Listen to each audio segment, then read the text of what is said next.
Okay, you guys, in this video, we're going to go ahead and move on in the 5.2 notes to the last topic, topic 4. In topic 4, we're going to talk about pedigrees and some basic stuff regarding genetic disorders. We'll start with pedigrees. Well, if you haven't seen a pedigree before, I'll show you some examples in a second, but it's basically a family tree showing the individuals in a family. And usually we use a pedigree to track a specific trait that's occurring in the family and figuring out which individuals have that trait and which individuals do not have that trait in the family. And we can use a pedigree to do several different things. Sometimes if it's a trait that we don't know how it's being inherited, like if it's a recessive trait or dominant trait, if we're not sure, sometimes just by looking at the family and the individuals affected by that trait, we can determine if it's a recessive or dominant trait. We could also use a pedigree to figure out things about the genotypes that individuals in the family have, which we'll look at some examples of doing that in a second. And we could also use a pedigree to figure out how this trait might be inherited and how it might show up in future generations in the family. So here's what a pedigree looks like. It's a bunch of squares and circles and lines. In a pedigree, though, you're going to always see squares and circles. The squares represent males and the circles represent females in the family. And everyone who's shaded in, those are the people who have the trait that you're tracking. So when you look at a family in these pedigrees, you're usually going to be tracking one trait in that family at a time. So in this case, they're tracking who has a widow's peak. So everyone who's shaded in has a widow's peak. And then when you guys see a line connecting a circle and a square and then showing these other shapes appear from those shapes, that represents two individuals who had children, and these are the children, and then some of those children have their own children, and so on. And so we're going to go through a few different examples of pedigrees showing a variety of traits. In this case, like I said, we're looking at widow's peak. Widow's peak is a dominant trait. It says here that it's an autosomal dominant trait. The word autosomal, a lot of students get confused by that word the first few times they see it, but it shows up a lot. Autosomal just means that this trait is on an autosome. An autosome is just a normal chromosome. So you guys have 23 pairs of chromosomes, from 23 from mom, 23 from dad, total of 46 chromosomes. And a lot of those chromosomes, we call them autosomes. Autosomes are chromosomes that have nothing to do with determining your sex. And then you have a pair of sex chromosomes. Those are the X and the Y chromosomes that you might have. And so when it says autosomal, it's just saying that this is just a normal trait that's on a normal chromosome and it's not sex linked. So it's basically saying you don't have to worry about X's and Y's. This is just a normal trait. So don't worry about it. It's not on the X chromosome, for example. You don't have to worry about who has two X's and who has an X and a Y. So that's what autosomal means.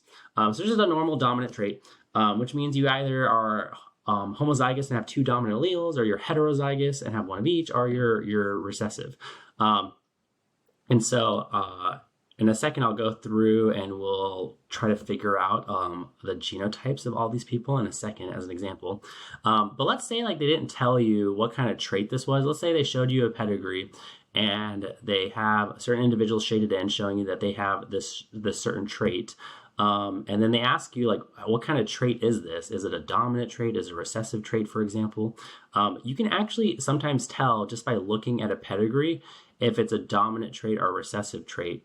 So for example, there's clues or sometimes some dead giveaways for when a trait is dominant or when it's recessive.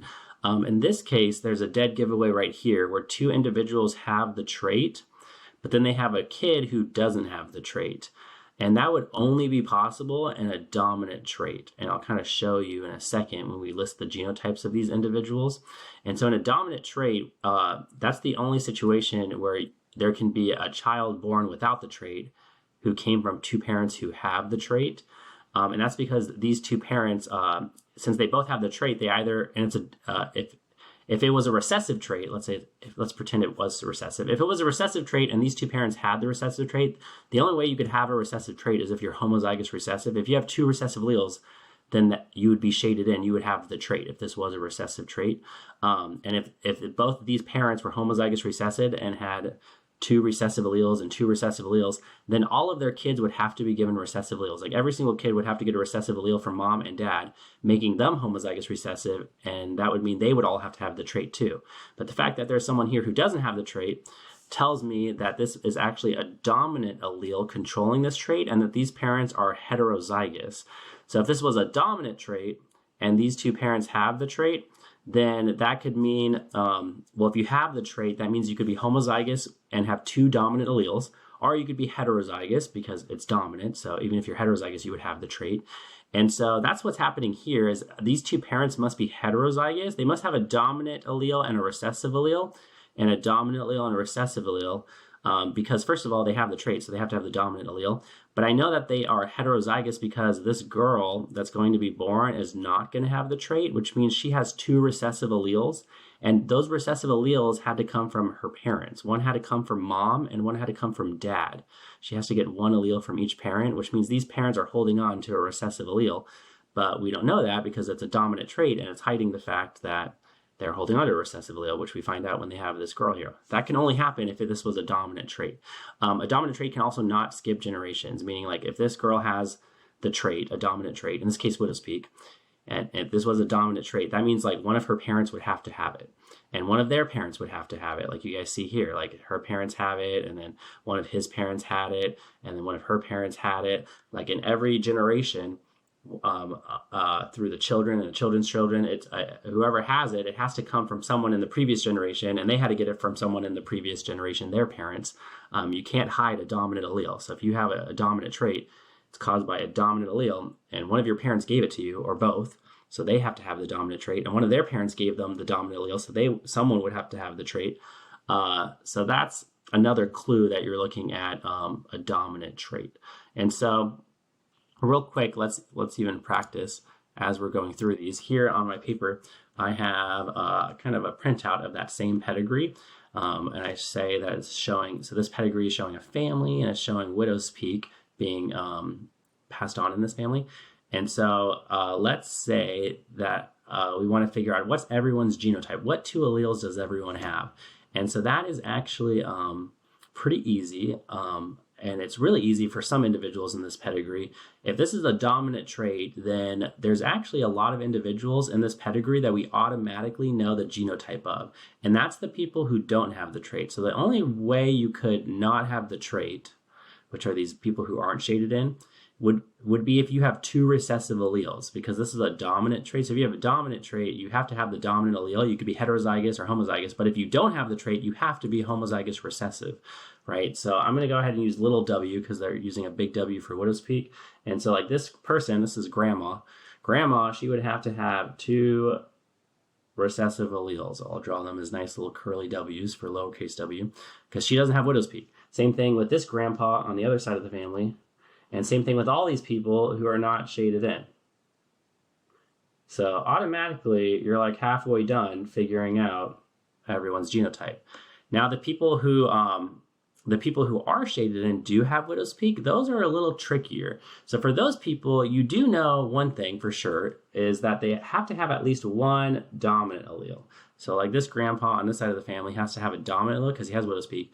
Now the second allele could be dominant or it could be recessive. And the cool thing about pedigrees is by looking at the parents or looking at the children, you can usually figure out what allele these people have. And so in this case, I actually know that grandpa is heterozygous. I know that his other allele that he has to be recessive.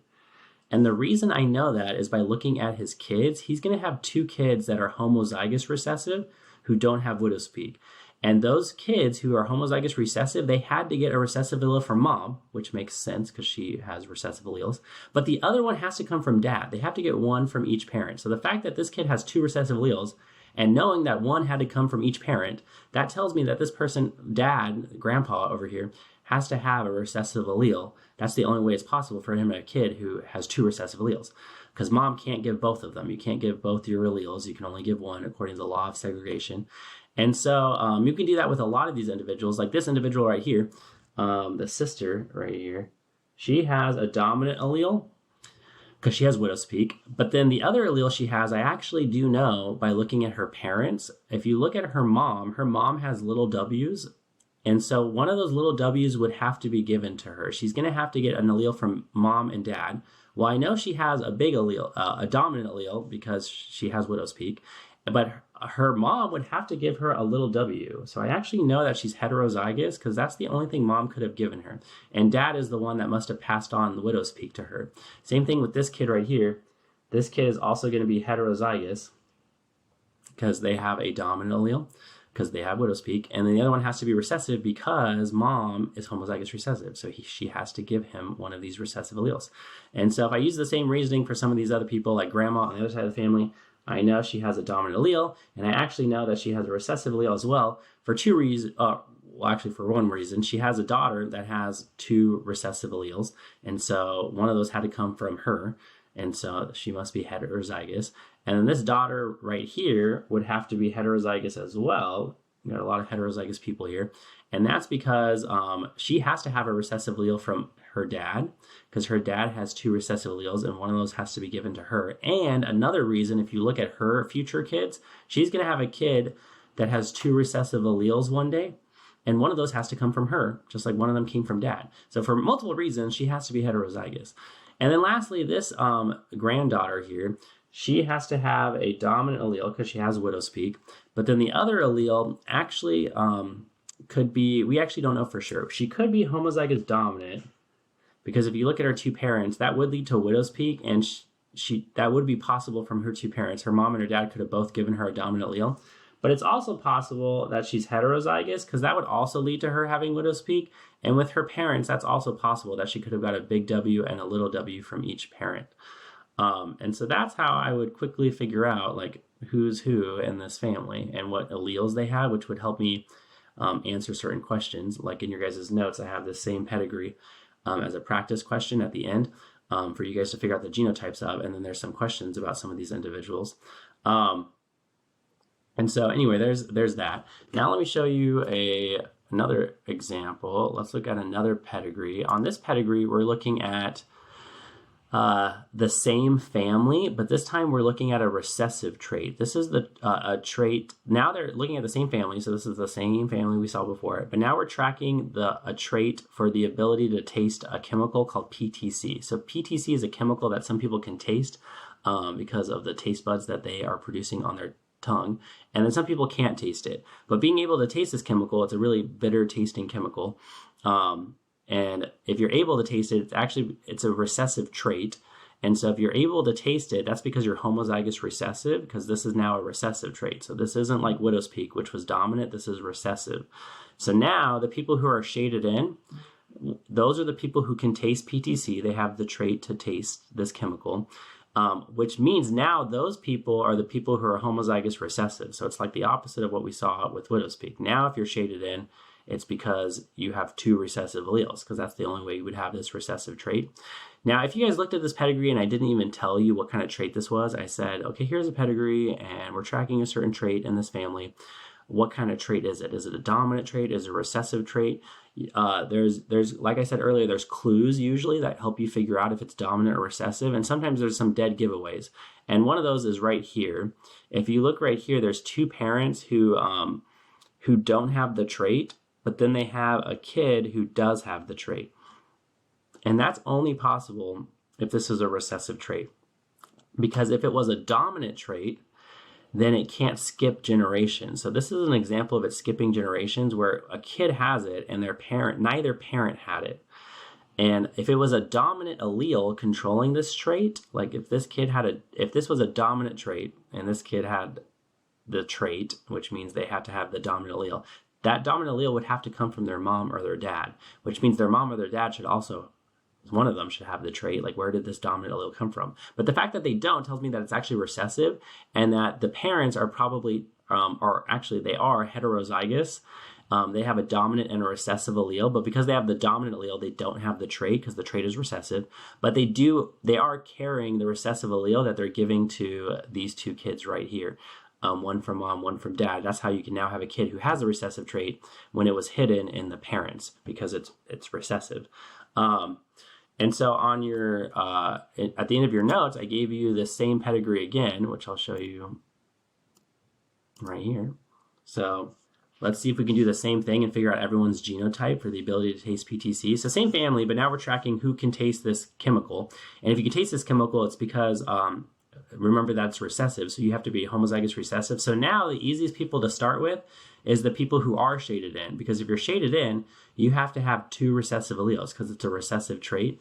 And so like this grandpa right here, I know that he has 2 little p's. I'll draw these nice little curly p's to represent little p's. He has to be homozygous recessive because he has the trait, the ability to taste PTC. And that's true for everyone who's shaded in. So you can quickly go ahead and shade in fill in the genotype for everyone who's shaded in, because if they have this recessive trait, they have to be homozygous recessive.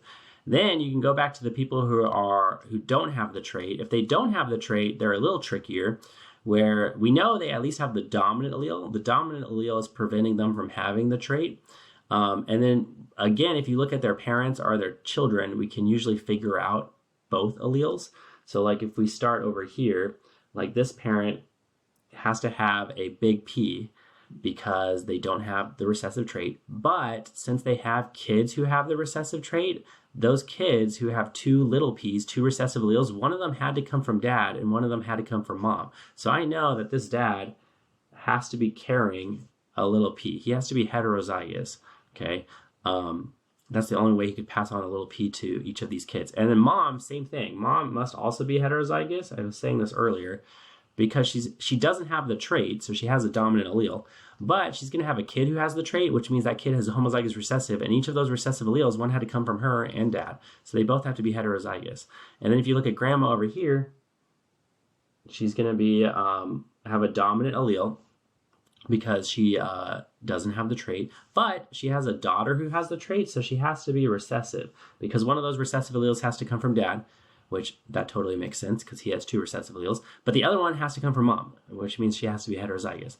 And then these people here, like individual number 2, has a dominant allele, but the other allele would have to be recessive for 2 reasons.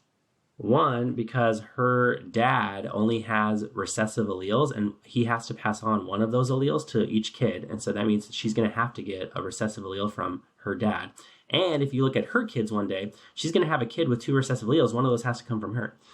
And then this guy right here, he has a dominant allele, but then the other allele is going to have to be recessive because, again, he's going to have this kid right here who has 2 recessive alleles, and one of those has to come from him. So he has to be homozygous recessive. And then we have these 2 people left. These 2 people we actually don't know for sure, like this aunt over here. We know that this person has a big P. They could have 2 big P's. They could have 2 dominant alleles and be homozygous dominant because that's possible with these 2 parents, and that would lead to her not having the trait. But she could also be heterozygous because that's also possible with her parents. And then same thing with this kid. With these parents, this kid could be homozygous dominant or this kid could be heterozygous. We don't know for sure yet. If one of them has kids in the future, then maybe we could figure some more things out if we had more clues. But as of right now, we know that they're not homozygous recessive, but they could be homozygous dominant or heterozygous. So anyway, that's how, again, another example of tackling these pedigrees with traits. They're not too bad. And then another type of pedigree that's very common to see on questions is a pedigree showing a sex-linked trait. So a trait that is caused by an allele on the X chromosome or a gene on the X chromosome. So this would have to then matter then if you're male or female and if you have 2 X's or an X and a Y. And so when you look at a pedigree that's showing a sex-linked trait, it could be a sex-linked recessive trait, meaning it's caused by a recessive allele on the X chromosome, or it could be a sex-linked dominant trait caused by a dominant allele on the X chromosome. Very often, the more common example is a recessive trait on the X chromosome. And so like these examples are showing a recessive X-linked trait that's located on the X chromosome. And these ones are a lot harder to figure out just by looking at them that it's sex-linked. Because the thing about a sex-linked recessive trait is that the pedigree for it could actually work for normal recessiveness too. Like this whole thing, I do know it's a recessive trait because it's skipping generations sometimes. Like these parents don't have it, but this kid has it. These parents don't have it, but this kid has it. So since it's skipping generations, it could be recessive. But I don't necessarily know that it's sex-linked recessive. That's the tricky part, is you don't always know it's sex-linked recessive because it could just be normal recessive. Same thing with this one. This one could also work for sex-linked recessive. But I do know it's recessive because, for example, right here, it skipped a generation. And so like this kid has it, but the parents don't have it. So I know it's recessive, but you don't know for sure it's sex-linked recessive. But there are some clues sometimes to maybe make you think that it's sex-linked recessive.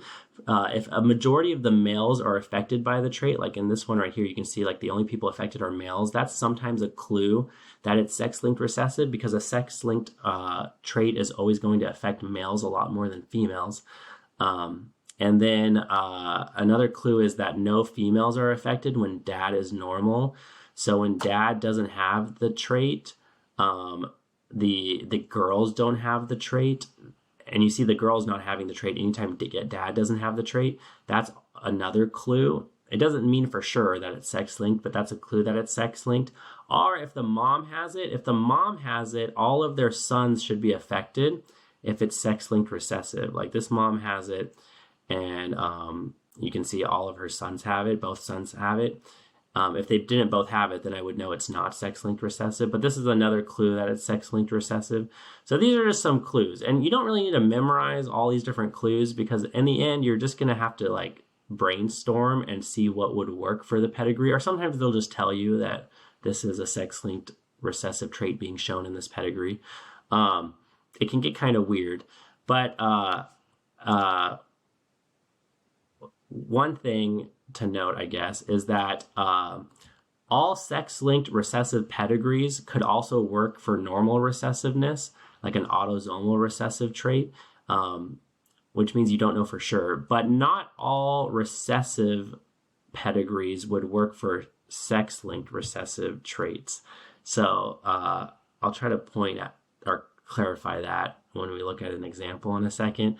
Like, just because if you're looking at a trait showing a recessive trait, sometimes it wouldn't be possible. You can eliminate the possibility of it being sex-linked recessive sometimes, but you can't know for sure that it is sex-linked recessive, even though it's possible that it's sex-linked recessive. There's nothing that tells you for sure that it's sex-linked recessive, but there are situations where you might be able to eliminate the possibility of it being sex-linked recessive. I'll kind of show you. I'll try to point that out in a second. Let's look at an example on this piece of paper again. So this is the same one that I asked you guys to look at in the notes. So this says this pedigree is tracking color blindness. Color blindness is a sex-linked recessive trait, like we've talked about before. It's on the X chromosome. It's controlled by a recessive allele.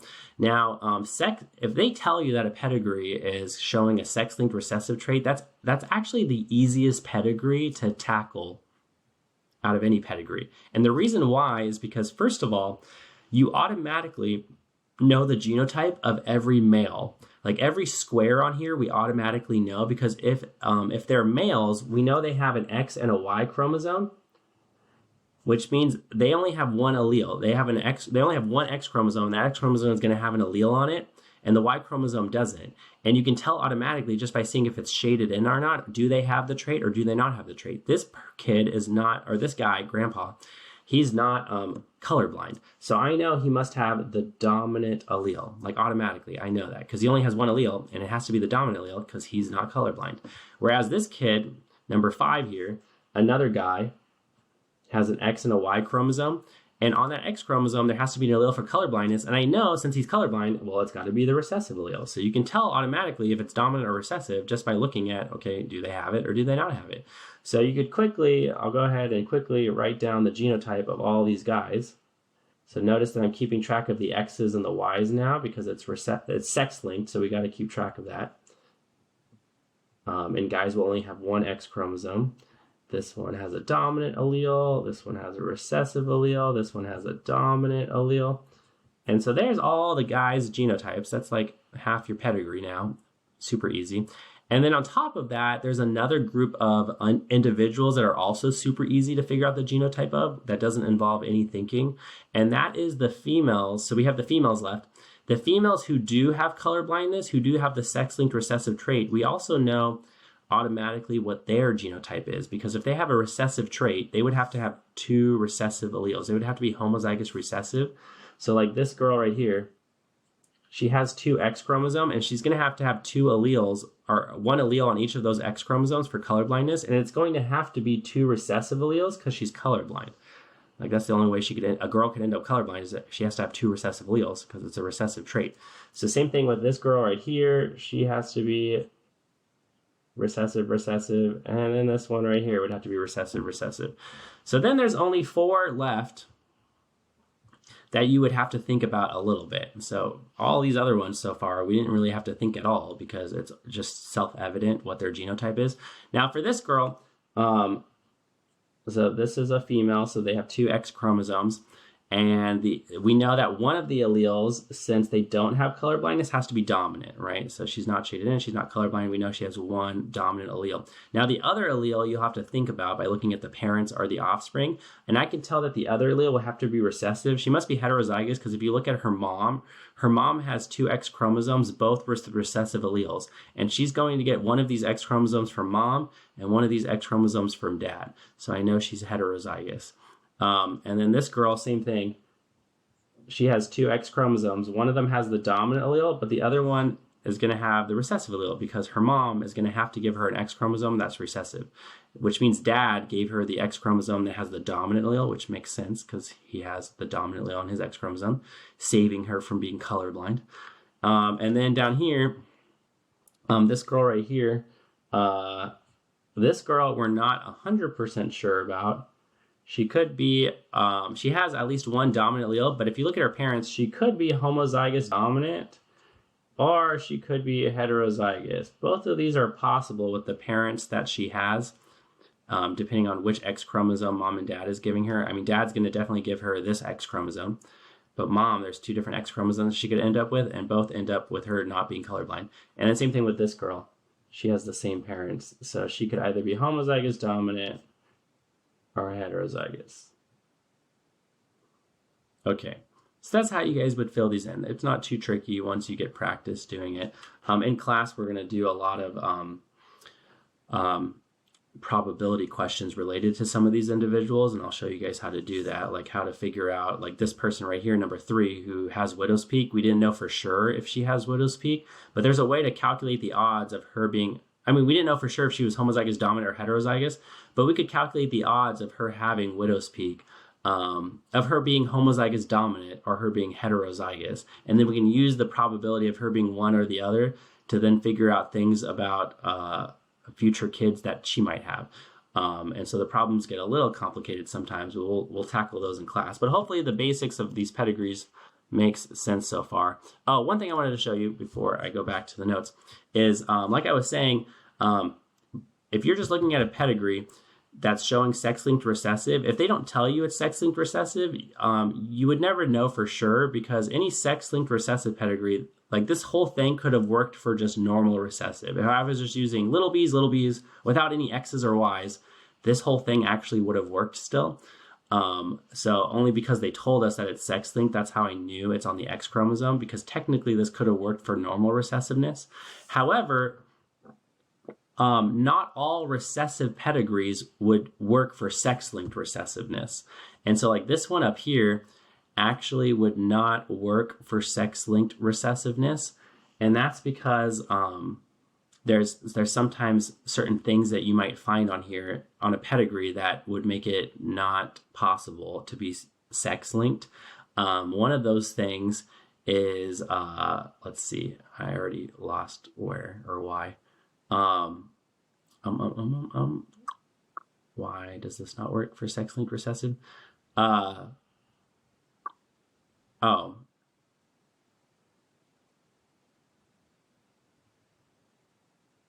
my gosh, I am, right here, I'm dumb.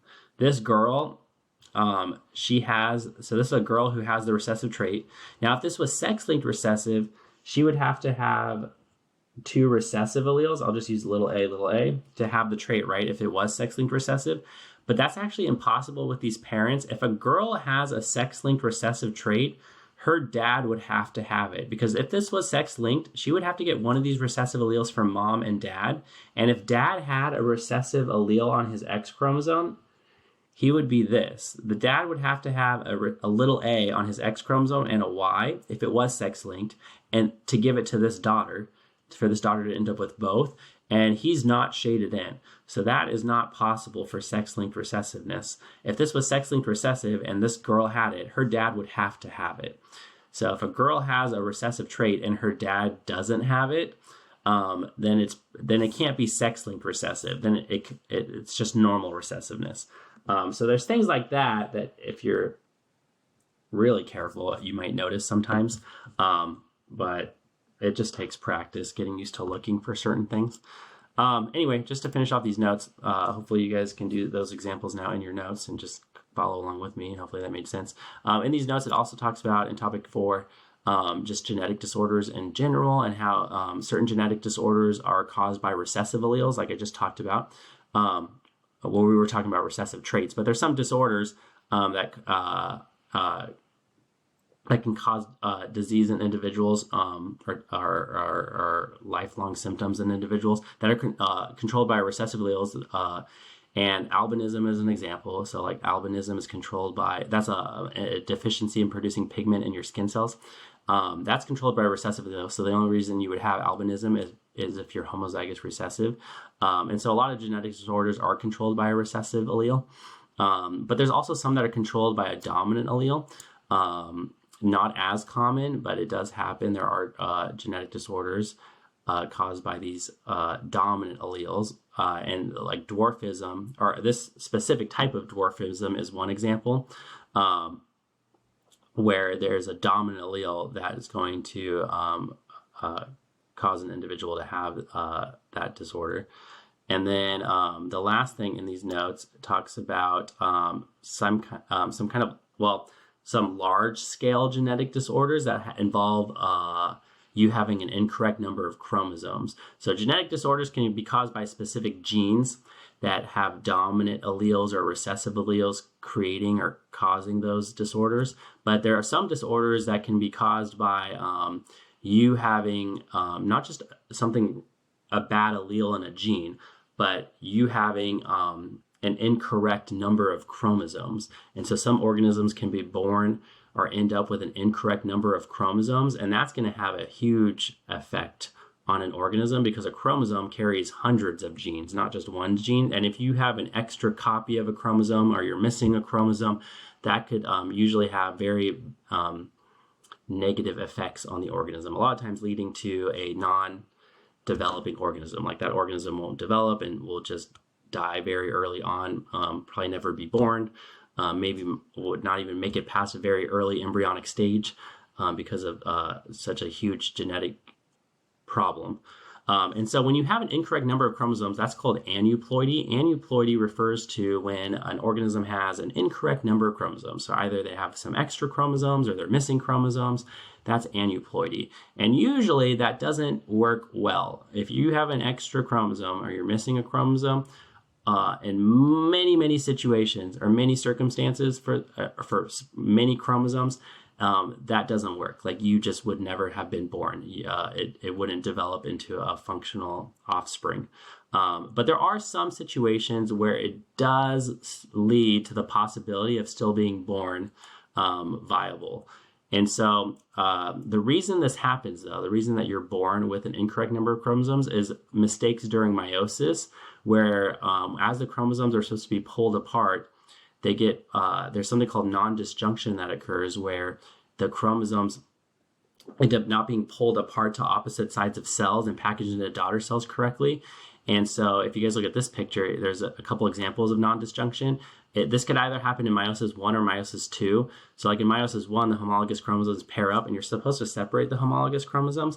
But sometimes there's non-disjunction that happens between homologous chromosomes and they don't separate correctly during meiosis 1. And so you end up with a daughter cell that now has an extra copy of that chromosome going to this future daughter cell. And then this other daughter cell is now missing a copy of that chromosome, like it never got a copy of that chromosome. And then when you finish up meiosis and you pull apart the sister chromatids, you're going to end up with these final daughter cells where in some of these daughter cells, they have an extra copy of a chromosome when they're only supposed to have one of each type of chromosome, but now they have an extra copy of this chromosome.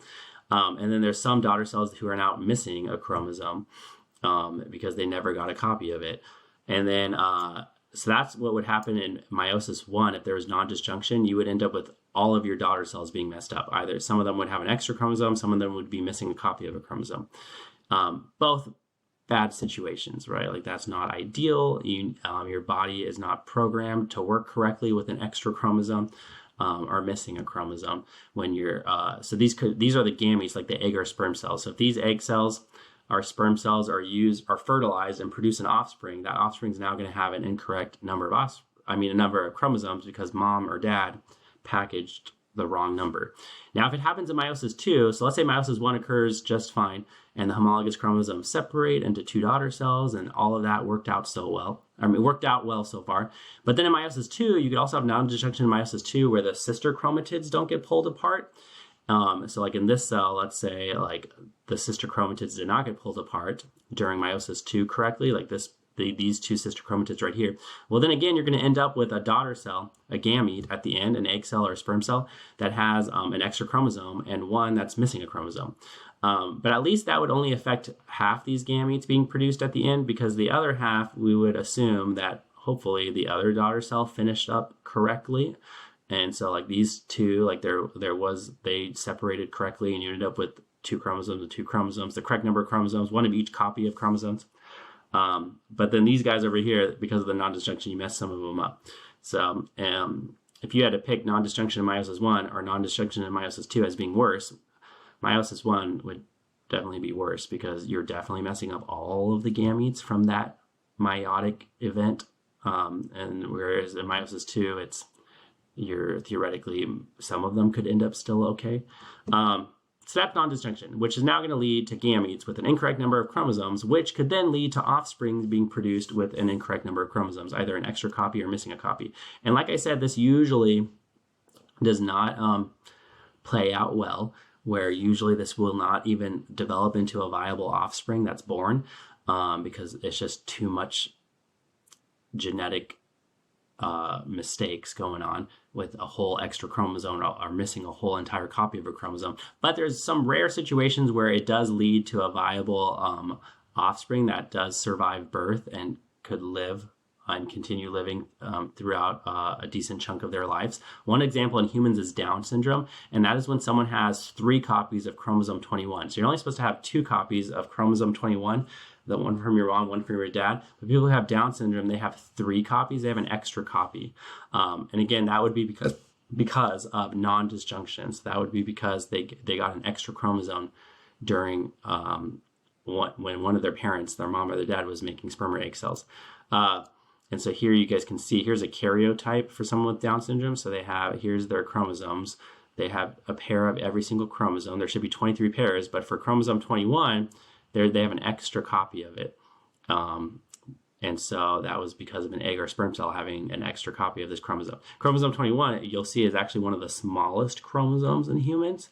And so there's a lot less genes on it compared to some of these other chromosomes, which is why you can, one reason why this does lead to a viable offspring that's born and it can be born and survive a decent chunk of their life. But there are going to be a lot of life implications for those individuals from having that extra chromosome. And then when it comes to sex chromosomes, that's another common example where it plays out not too bad, where an organism usually can be born and live. When you end up with an extra X or Y chromosome, for example, there's some different examples of disorders or conditions involving an extra sex chromosome or missing a sex chromosome. And so I gave you guys some examples here, but you can be born, for example, with 2 X's and a Y. Sometimes that happens. That's called Klinefelter syndrome. And so these people, this is going to be a male individual who's born because they have the Y chromosome, but they're going to have 2 copies of the X chromosome, which does have some symptoms involved with having this disorder. There's some people who end up with an extra Y chromosome. So some males have an X chromosome and a Y chromosome, and they get an extra Y chromosome. And so that's possible. This actually goes undiagnosed a lot of times. A lot of people don't know that they have this because usually you don't show a lot of symptoms for having this. For the most part, you're a normally functioning human being. There's some females who have 3 copies of an X chromosome. So they have 3 X chromosomes, which again, that one doesn't have a lot of huge implications. And so usually for the most part, they're mostly normally functioning. And there are some people who only have 1 X chromosome. So they only have 1 X chromosome and they don't have a second sex chromosome. So they have an X chromosome and then they don't have another X and they don't have a Y. Those people are born female. It's called Turner syndrome because they don't have a Y chromosome. But that does have usually some pretty obvious defects in their development. One of them being they usually can't reproduce. That's one common thing that happens with people who have Turner syndrome is that they don't have a fully functioning female reproductive system. And so anyway, here's some karyotypes showing those different aneuploidy situations where like this person has 2 X's and a Y, this person has an X and doesn't have another X chromosome or a Y, this person has an X chromosome and 2 Ys. So all these are examples of having an extra or missing a chromosome, in this case a sex chromosome, which again would be caused by non-disjunction that happened in meiosis when mom or dad was making egg or sperm cells. And then one last thing I'll note is like in plants, so in animals, this usually is very problematic. But what's kind of interesting is that in plants, this actually happens a lot more often in plants where they end up with an incorrect number of chromosomes. And for some reason, plants can tolerate it a lot more where they actually still can develop very normally when they end up with an incorrect number of chromosomes. So in plants, it plays out surprisingly not too bad. In animals, it plays out very often not good, except for a few special situations where it's not too bad. And so anyway, that's it for this topic. Hope that helps.